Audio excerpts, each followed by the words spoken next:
সূরা ফাতিহায় কিন্তু আল্লাহর কাছে আমরা বলতে থাকি প্রতি রাকাতে রাকাতে ইহদিনাস সিরাতাল মুস্তাকিম, ইহদিনাস সিরাতাল মুস্তাকিম, সিরাতাল্লাযীনা আন'আমতা আলাইহিম গায়রিল মাগদুবি আলাইহিম ওয়ালাদ-দাল্লিন।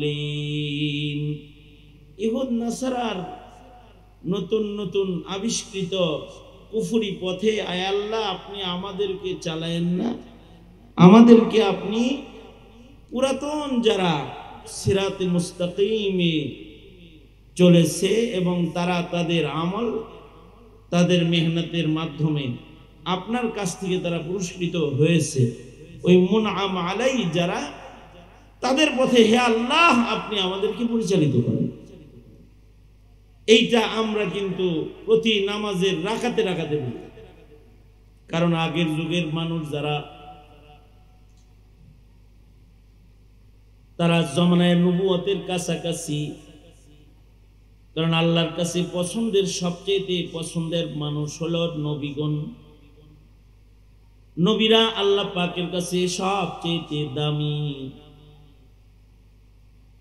জমানায় নবুয়তের কাছাকাছি যে মানুষগুলা গেছে তারা আল্লাহর কাছে দামি।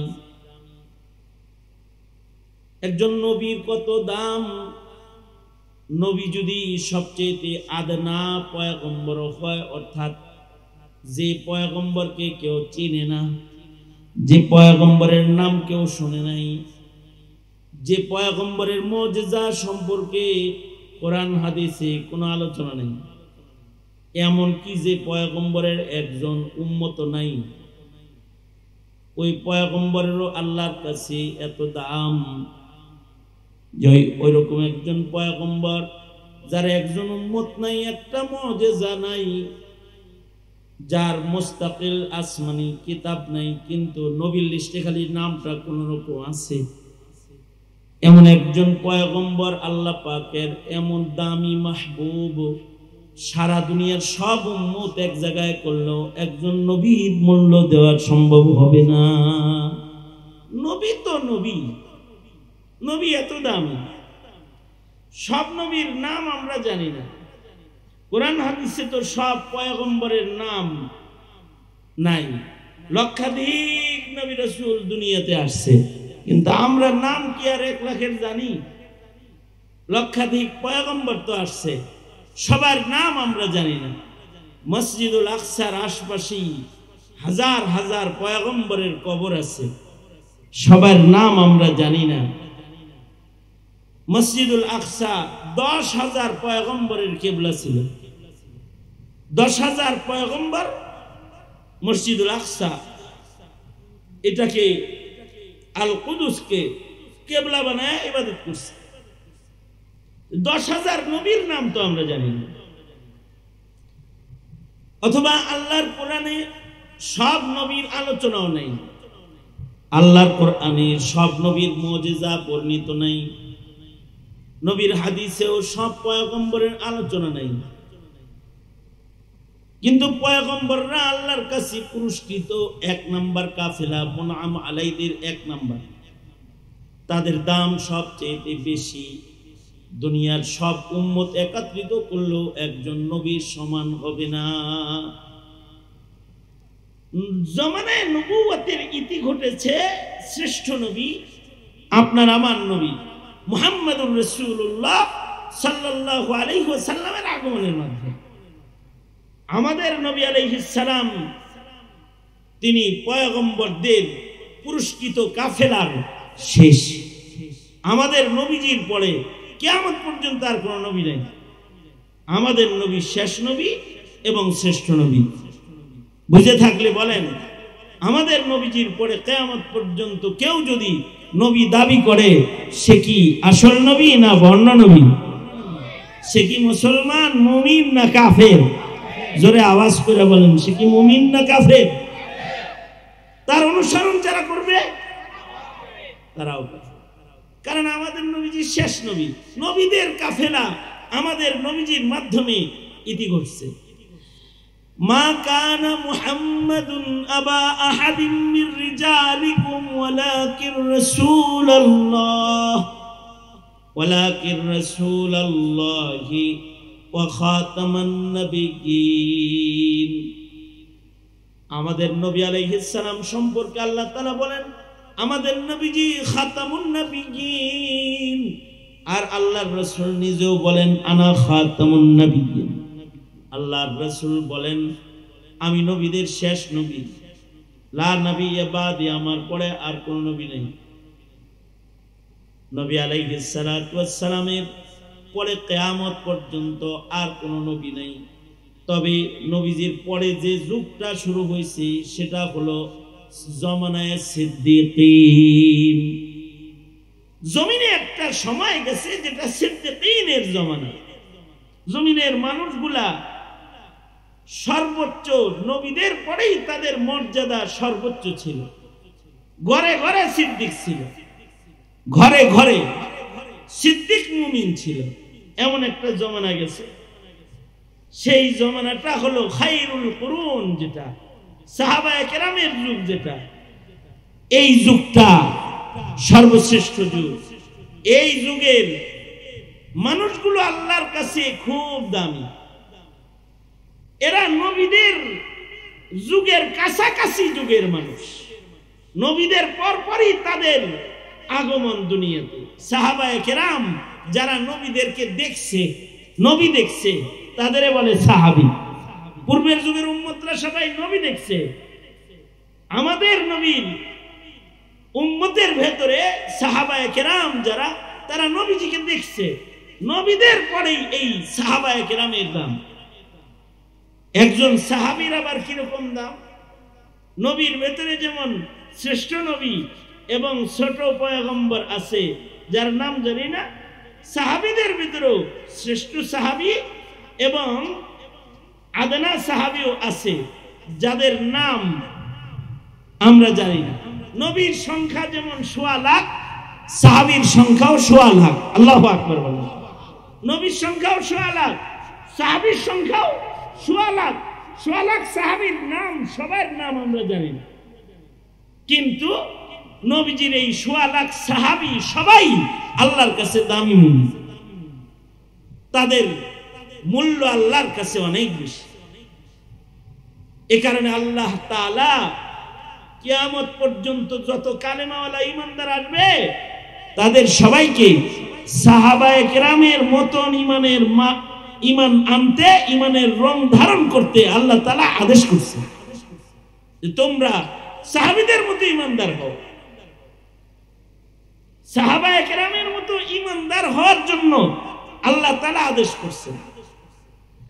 আর আল্লাহর রাসূল বলেন ক্বালা রাসূলুল্লাহি সাল্লাল্লাহু আলাইহি ওয়াসাল্লাম আসহাবি কান্নুজুম বিআইহিম ইক্তাদাইতুম ইহতাদাইতুম। আল্লাহর রাসূল বলেন আমার সাহাবায়ে কেরাম সবাই হলো তারকার মতো ঈমানদার। আমার সাহাবায়ে কেরাম যা আছে এদের সবার ঈমান তারকার মতো উজ্জ্বল। 1.25 লাখ সাহাবীর যে কোনো সাহাবী, তাকে যদি কেউ অনুসরণ করে, সারা দুনিয়া অনুসরণ করলে, আদনা সে আদনা সাহাবীর অনুসরণ করলে সারা দুনিয়া আল্লাহ পাকের মাহবুব হয়ে যাবে। সারা দুনিয়ার মানুষ যদি আদনা সাহাবীর অনুকরণ করে, এই মানুষগুলো আল্লাহর কাছে দামি মানুষ হয়ে যাবে। অথচ সাহাবায়ে কেরামের ওই যুগকে এই জমানার শিক্ষিত লোক যারা, ডিজিটাল লোক যারা, তারা মধ্যযুগ বলে গালি দেয়। আর ইসলাম বলে ওই যুগটা হলো স্বর্ণযুগ। ইসলাম বলে সাহাবীদের যুগ স্বর্ণযুগ, আর নাস্তিকেরা বলে সাহাবীদের যুগ মধ্যযুগ। ওরা মধ্যযুগ বলে সাহাবায়ে কেরামের জমানাকে গালি দেয়, কিন্তু সাহাবায়ে কেরাম তারা আসলে স্বর্ণযুগের মানুষ ছিলেন। ওইটা হলো খায়রুল কুরুন, স্বর্ণযুগ। আল্লাহর রাসূল সাল্লাল্লাহু আলাইহি ওয়াসাল্লাম বলেন খায়রুল কুরুনি কারনি, সবচেয়ে উত্তম যুগ হলো আমার যুগ।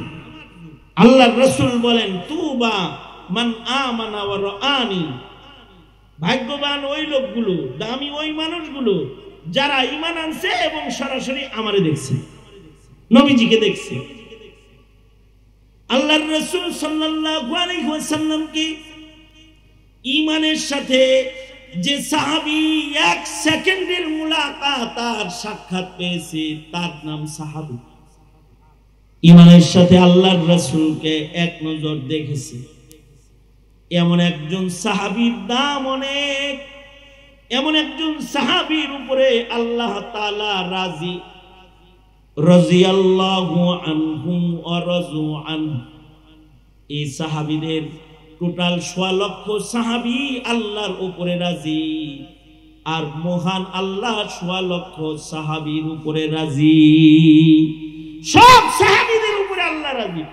লাহুম দারাজাতুন ইনদা রাব্বিহিম ওয়া মাগফিরাহ, তাদেরকে আল্লাহ তাআলা মর্যাদাও দান করেছেন, তাদেরকে আল্লাহ তাআলা গুনাহ যদি দুনিয়াতে তাদের হয়েও গেছে, তাদের ঈমানের সৌন্দর্যের কারণে আল্লাহ তাদের গুনাহকে মাফ করে দিয়েছেন। সুবহানাল্লাহ। সাহাবীদের জীবনের গুনাহ মাফ, সাহাবীরা মাগফুর, তাদের জীবনে কিছু গুনাহ হলেও তাদের ঈমানের সৌন্দর্যের কারণে আল্লাহ তাদের গুনাহকে ক্ষমা করে দিয়েছেন। সাহাবীরা গুনাহ করেন নাই তা না, সাহাবীদের জীবনে গুনাহ হয়েছে। নবীদের জীবনে গুনাহ নাই, আহলুস সুন্নাতি ওয়াল জামাআর আকীদা, নবীরা মাসুম। সাহাবীদের জীবনে গুনাহ থাকলেও সাহাবীদের ঈমানের সৌন্দর্য এত বেশি যে তারা মাগফুর, ছোটখাটো যে সকল গুনাহগুলো তাদের হয়েছে এগুলোকে মহান আল্লাহ মাফ করে দিয়েছেন, ক্ষমা করে দিয়েছেন। সাহাবায়ে কেরামের গুনাহকে আল্লাহ তাআলা মাফ করে দিয়েছেন, কারণ তাদের জীবনে ইবাদত বেশি, গুনাহ কম। তাদের জীবনে এই কথা বলেন না কেন, তাদের জীবনে ইবাদত বেশি, গুনাহ কম। তাদের জীবনে আখলাক বেশি, আখলাকের সৌন্দর্য বেশি। তাদের জীবনে দাগ নাই, দাগ কম। আর আমাদের জীবনে গুণ কম, ইবাদত কম। আমাদের জীবনে গুনাহের সংখ্যা বেশি, তাদের জীবনে ইবাদতের সংখ্যা বেশি। তাদের ইবাদতের সংখ্যা কেমন? তাদের ইবাদতের গোনার মতো যোগ্যতা আমাদের না। নবী বলে আমার কি গুনার যোগ্যতা ফেরেশতার না।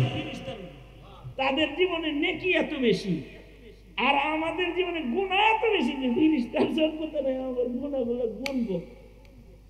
হযরত আয়েশা সিদ্দিকা একদিন বলতেছেন, ওগো আল্লাহর নবী, আকাশের তারা যেমন গুনাহ যায় না, আপনার সাহাবী সবার আগে হাত তুললেন আবু বকর। আবু বকর বলে আমি।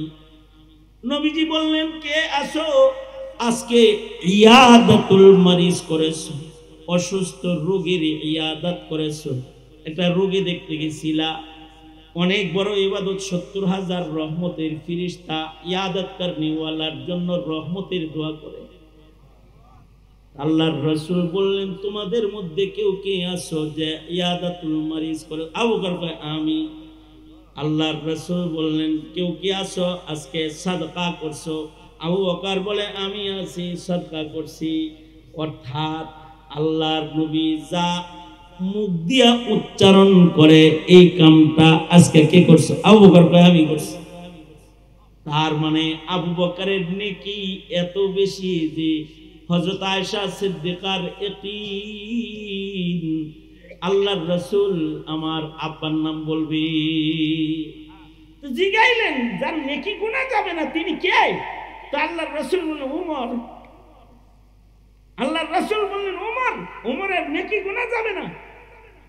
হযরত আয়েশা সিদ্দিকার মন খারাপ হয়েছে, উনি বলে আব্বা, আমার আব্বা, তোমার আব্বার নেকি গুনাহ লাগে নাকি? কিছু মানুষ আছে তাদের নেকি অল্প কিন্তু ওজন বেশি, তোমার আব্বা এই গুণে পড়ে গেছে। উমরের গোটা জিন্দেগীর নেকি দিয়েও তোমার বাবার হিজরতের রাতগুলোর মূল্য দেওয়া সম্ভব হবে না। উমরের নেকি গুনাহ যাবে না, কিন্তু আবু বকরের কয়েক রাতের কাছে, আবু বকরের কয়েক রাতের কাছে 3 রাত, এই 3টা রাতের কাছে উমরের গোটা জিন্দেগি ম্লান।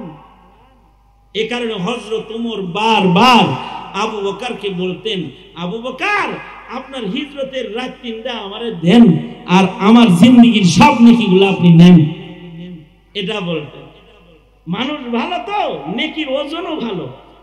একদিকে নেকির সংখ্যা ভালো, আর একদিকে নেকির ওজন ভালো। নেকির ওজন ভালো, নেকির ওজনও ভালো, নেকির সংখ্যাও ভালো। এত সংখ্যায় নেক ওনারা করছেন যে ওনাদের নেকির কারণে সাহাবী হওয়ার পরেও ওনারা আসলে নবী হওয়ার উপযুক্ত। যেমন নবীর সোহবতে সাহাবী নবী হওয়ার উপযুক্ত হয়ে যায় নেকির কারণে। যেমন হযরত ইমরান আলাইহিস সালাতু ওয়াস সালাম, হযরত ইমরান আলাইহিস সালামের সাহাবীদের ভিতরে হযরত জাকারিয়া কিন্তু হযরত ইমরান আলাইহিস সালামের সাহাবী। হযরত ইমরানের ইন্তেকালের পরে আল্লাহ তাআলা ওনার সাহাবীদের ভিতরে হযরত জাকারিয়াকে নবুয়ত দান করলেন। আল্লাহর রাসূল বলেন, আমার সাহাবীর ভিতরে যদি আমার মৃত্যুর পরে কাউরে নবুয়তি দেওয়ার লাইন খোলা থাকতো, তাহলে আমার সাহাবীর ভিতরে ওই রকম জাকারিয়া আলাইহিস সালাম মার্কা একটা উম্মতের নাম হলো, সাহাবীর নাম হলো উমর। লাউ কানা বাদি নবিয়্যুন লাকানা উমর, আমার পরে কেউ নবী হইলে উমর নবী হয়ে যেত। এখন প্রশ্ন আসে, আবু বকরের নেকির ওজন বেশি, তো উমরের কথা রাসূল বলে কেন যে আমার পরে কেউ নবী হইলে উমর হইতো? তো উলামায়ে কেরাম বলেন, আরে আবু বকর উমর তো নবীর ওফাতের পরে কেউ নবী হইলে উমর হইতো, আর আবু বকর হলো নবীজির সাথে নিসবতে ইত্তেহাদি। নবীজির জমানায় যদি এক নবীর জমানায় যে আরেক নবীরে নবুয়ত দেয়, যেমন মুসা আলাইহিস সালাম নবী, হারুন আলাইহিস সালাম নবী, এরকম দাউদ আলাইহিস সালাম নবী, সুলাইমান আলাইহিস সালাম নবী। যদি আমাদের নবীর উপস্থিতিতে কাউকে নবুয়ত দেয়া হতো, তাহলে আবু বকরকে নবুয়ত দেয়া হতো। কারণ নবীর পরে আর নবী নাই, এই কারণে আবু বকরকে নবুয়ত, উমরকে নবুয়ত আল্লাহ তাআলা দেন নাই।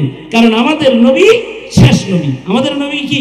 জোরে বলেন, আরো জোরে আওয়াজ করে বলেন, আমাদের নবী শেষ নবী।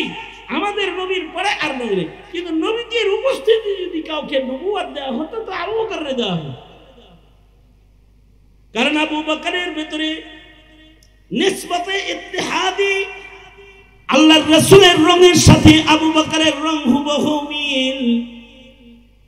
কত বড় মাকাম হযরত আবু বকরের, যে আল্লাহর রাসূল বলেন, ক্বালা রাসূলুল্লাহ সাল্লাল্লাহু আলাইহি ওয়াসাল্লাম, লাউ কুনতু মুত্তাখিযান খলিলান বা'দা রাব্বি লাত্তাখাযতু আবা বকরিন খলিলা। আল্লাহর রাসূল বলেন, আমি যদি আল্লাহ ছাড়া অন্য আর কাউকে বন্ধু বানাইতাম মানুষের ভিতরে,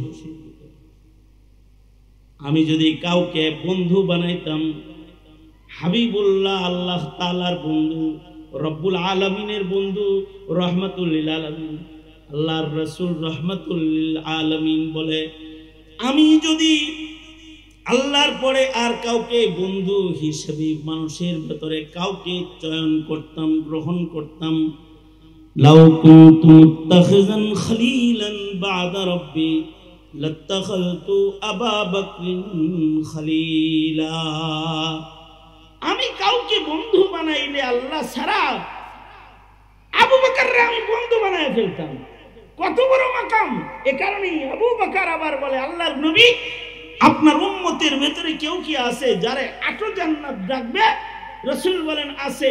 হযরত আবু বকর বলে, কে সে, তার নাম কি? আল্লাহর রাসূল বলেন, তুমি আবু বকরকে জান্নাতের 8 দরওয়াজা ডাকবে।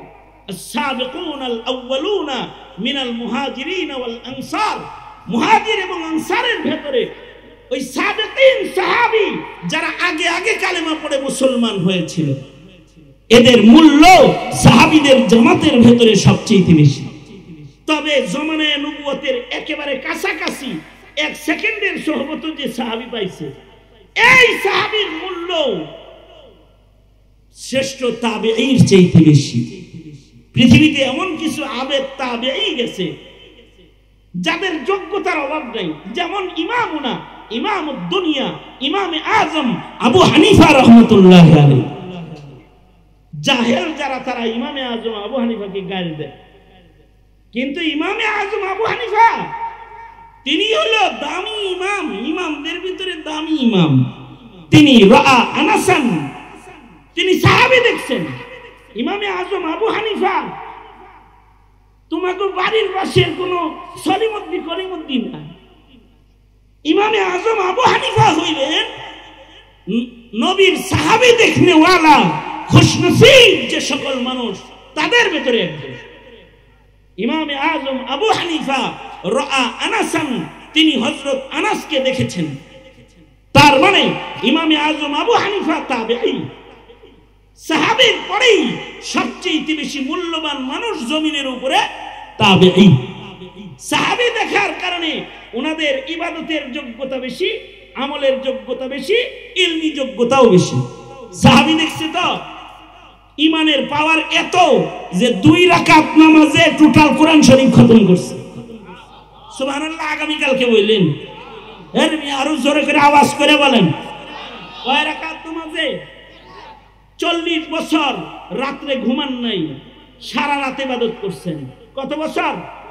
40 বছর। যেমন বিশিষ্ট তাবেঈ সাঈদ ইবনে মুসাইয়িব, তিনি সুদীর্ঘ 40 বছর তিনি আজান দেওয়ার আগে মসজিদে ঢুকছেন।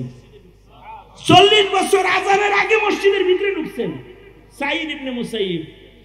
এরা মানুষ ছিল, কিন্তু আপনার আমার মতো এত কম দামি মানুষ ছিল না। তাদের গায়ে আপনার আমার মতো সুন্দর জামা কাপড়, সুন্দর ঘড়ি, সুন্দর আয়োজন, চলাফেরার বাড়ি গাড়ি তাদের ছিল না। কিন্তু তারা আল্লাহর কাছে বড় দামি ছিল। হাত্তা কুনতু সামাহু আল্লাযী ইয়াসমাউ বিহি, তাদের কানের পাওয়ার বেশি ছিল, তাদের চোখের পাওয়ার বেশি ছিল। এই সাহাবীদের চোখের পাওয়ার বেশি। যেমন হযরত উমরের কারামত, হাদিস যদি মানে তাহলে উমরের এই কারামত মানতে হয়। হযরত উমর তিনি মসজিদে নববীর মিম্বরে দাঁড়ায় দাঁড়ায় সারিয়ারে ডাকতেছেন। সারিয়া যুদ্ধ করতেছেন, যুদ্ধের ময়দানে উনি মিম্বরে বয়া বয়া সারিয়াকে দেখতেছেন। যদি কেউ ইন্টারনেটের সাথে সম্পর্ক হওয়ার কারণে ঘরে বসে লাইভ দেখতে পারে, তাহলে আল্লাহর সাথে সম্পর্ক হওয়ার কারণেও অনেক কিছু দেখতে পারে। যেমন নবীজির সাথে আল্লাহর সাথে সম্পর্ক, এ কারণে নবী মদিনায় বসে বসে জান্নাত জাহান্নামের লাইভ দেখেছেন। নবীজি মদিনায় বসে বসে যুদ্ধের ময়দানের লাইভ দেখেছেন। নবী মদিনায় বসে সাহাবীরা যুদ্ধ করতেছে, আর আল্লাহ তাআলা নবীজিকে যুদ্ধের চিত্র মদিনায় বসে বসে দেখাইছে। কেন? সম্পর্ক বেশি। সাহাবী সেম, সাহাবীর লগে আল্লাহর সাথে সম্পর্ক বেশি, তো মসজিদের মিম্বরে দাঁড়ায় দাঁড়ায় যুদ্ধের লাইভ দেখতেছে আর ডাকতেছে, ইয়া সারিয়া, এই সারিয়া পাহারা তাকাও। যুদ্ধ শেষ করে আসছে আর কয়, সারিয়া তোমারে ওমর ডাকছিল, শুনছিলা? হযরত সারিয়া বলে, ডাক না দিলে শহীদ ছিলাম, ডাক দেওয়াতে গাজী হইয়া বাইতাইছি। যদি খালি ডাক না দিত, তার মানে চোখের দাম কেমন যে মদিনায় দাঁড়িয়ে দেখে, কানের পাওয়ার কেমন যুদ্ধের ময়দানে দাঁড়িয়ে উমরের ডাক শুনে। তিরমিজি শরীফে আছে, সাঈদ ইবনে মুসাইয়িব তিনি মদিনাতুল মুনাওয়ারাতে একবার দুশমনরা আক্রমণ করেছে। 3 দিন পর্যন্ত মদিনায় আজান হয় নাই মসজিদে নববীতে। এই 3 দিন সাঈদ ইবনে মুসাইয়িব ইয়াজিদি বাহিনী ক্ষমতার জন্য মদিনায় আক্রমণ করছিল। 3 দিন আজান হয় নাই মসজিদে নববীতে। সাঈদ ইবনে মুসাইয়িব যেহেতু বাইতুল্লাহর আশেক, কাবার আশেক মানুষ, মসজিদ প্রেমিক মানুষ, উনি মসজিদের ভিতরেই আছে, পাগলের ভাব ধরে হয়ে থাকে। তো লোকেরা মনে করে হে আব নরমাল, হেরে বাইর করার দরকার নেই। তো উনি বলে, আমি নামাজ রক্ত হইলে মসজিদে নববীর নামাজটাকে আমি জারি রাখি।